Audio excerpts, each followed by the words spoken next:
All right, so you guys have probably heard me say that I think we learn the most from the paintings that actually don't work out. So today what I'm gonna be doing is I'm gonna be looking at the paintings that, you know, that weren't total failures, but ones that maybe are 50% or 75% of the way there, but they just didn't work out. And like I said, it's really important to look at those paintings and see, okay, what's working and what doesn't work, and then try to solve some of those problems. Quick tour of the chaos. Let's see, these are some 16 by 20s here, and a bunch of 8 by 8s on the floor here, mostly like little cityscapes. Some recent ones on music stands. There's more here. There's got to be about 20 paintings along here. These are mostly 16 by 20s. All right, so let's solve some problems. Right off the bat, I see something that I do not like, which is this wave going in a straight line all the way across. I do like the distant mountains. There's a little point right here where these two meet that I don't like. I like these clouds. I like this, the distant mountains. There is a sense of depth between these cliffs here and this set of cliffs here. The foreground rocks are good. I don't like the color of the sand.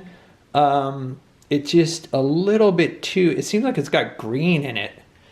So the big thing is fixing this wave right across here, adjusting this color, cleaning this up, and then I think this one would be pretty good.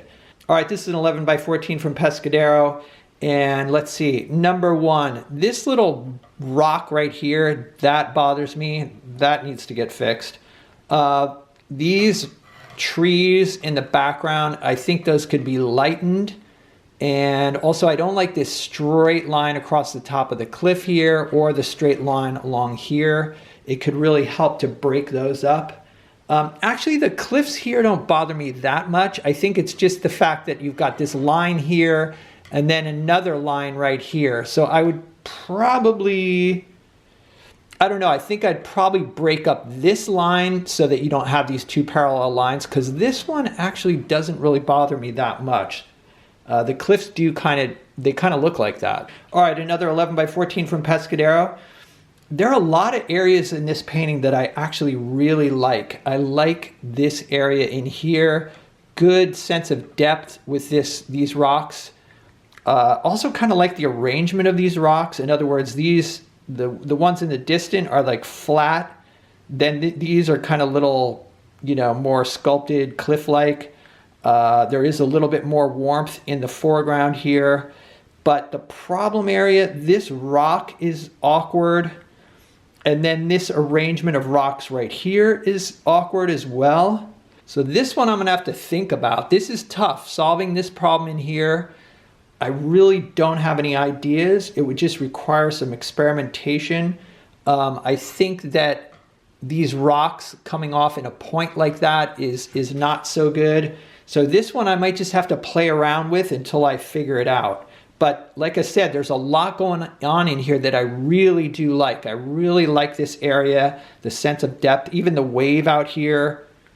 It's really cool. So fixing this rock and then solving this problem in here, making this sort of interesting.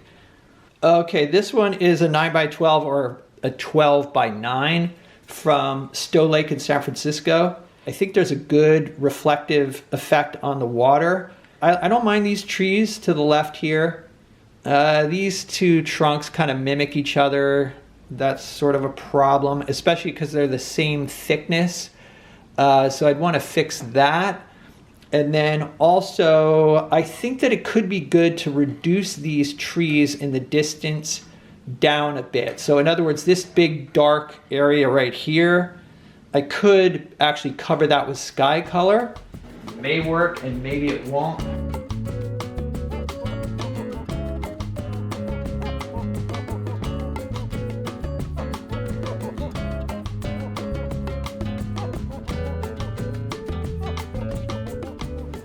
Alright, so I may just add a little bit of blue and lighten up these trunks a little bit to push them back.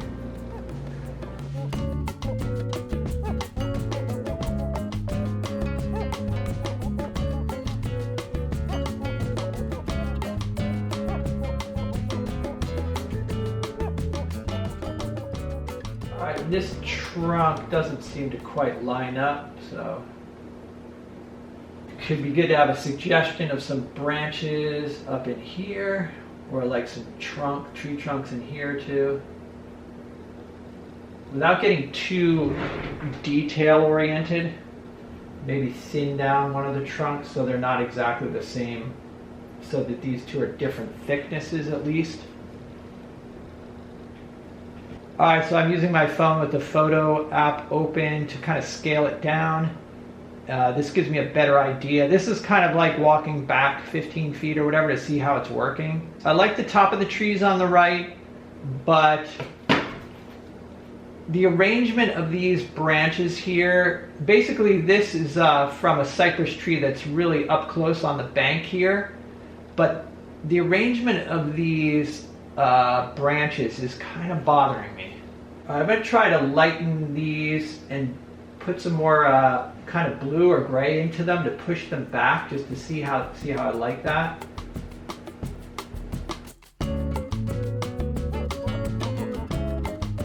Basically, I'm just playing around here. I think this branch is maybe a little bit too obtrusive. I don't know. And now I'm adding a bit of blue to these trees off in the distance. Push them back even further. These are eucalyptus off in the distance. Now, you know, part of what I'm doing here is just experimenting to learn, because this painting, if I don't fix it, you know, it's just going to sit in a box. So I might as well experiment and see if I can figure out how to make it work and learn in the process. So a lot of what I'm doing is just playing around. The painting is already dry, so if I need to, I can just, you know, I can just wipe off everything that I've done and I'll get back to where I was before. So there's really nothing to lose here, but it's a very time-consuming process. All right, so these are a little bit too light.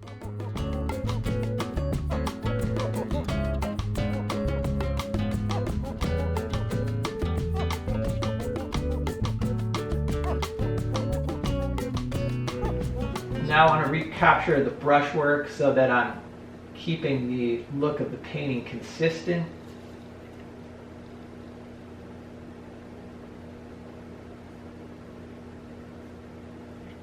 When I was painting this in plein air, it looks like I got some burnt sienna mixed into the sky color. So I'm trying to match that as best I can. Again, because my style is so loose, it's, you know, a little bit of dirtiness in the color actually isn't a bad thing. I'm just trying to keep the feel of the original painting. Okay, and this trunk right here, this is probably a bit dark.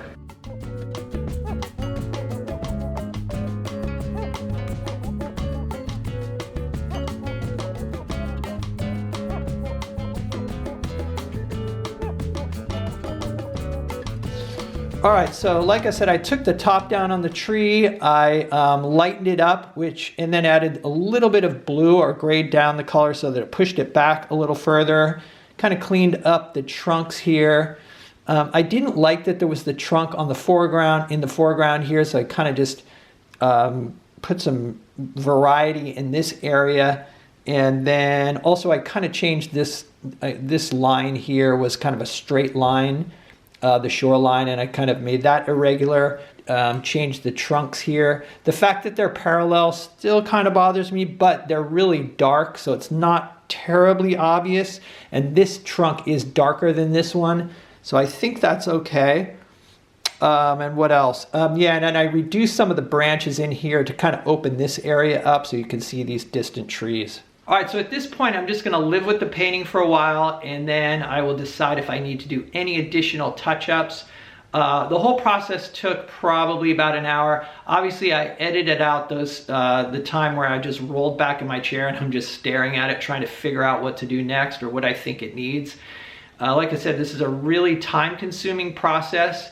You know, typically I'll just put on some music and just, you know, take my time. It's not a process that I mind so much. I mean, I kind of enjoy it once I'm in the groove. You know, so I used to really avoid problem solving. So that's why I have boxes and boxes of paintings that have these little challenges. But like I said, they're all learning experiences.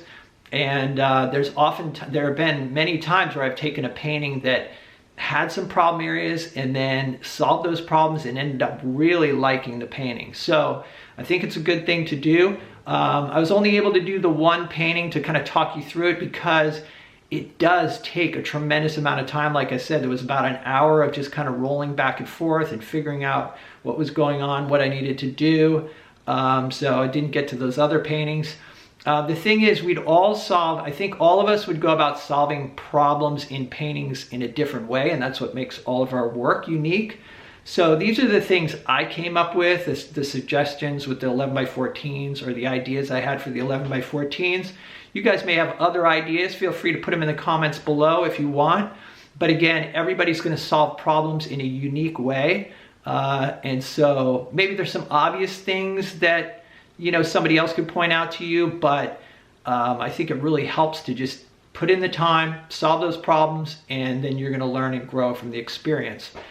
So anyway, as usual, thanks for hanging out, guys. Stay safe and healthy, and I will see you in the next video.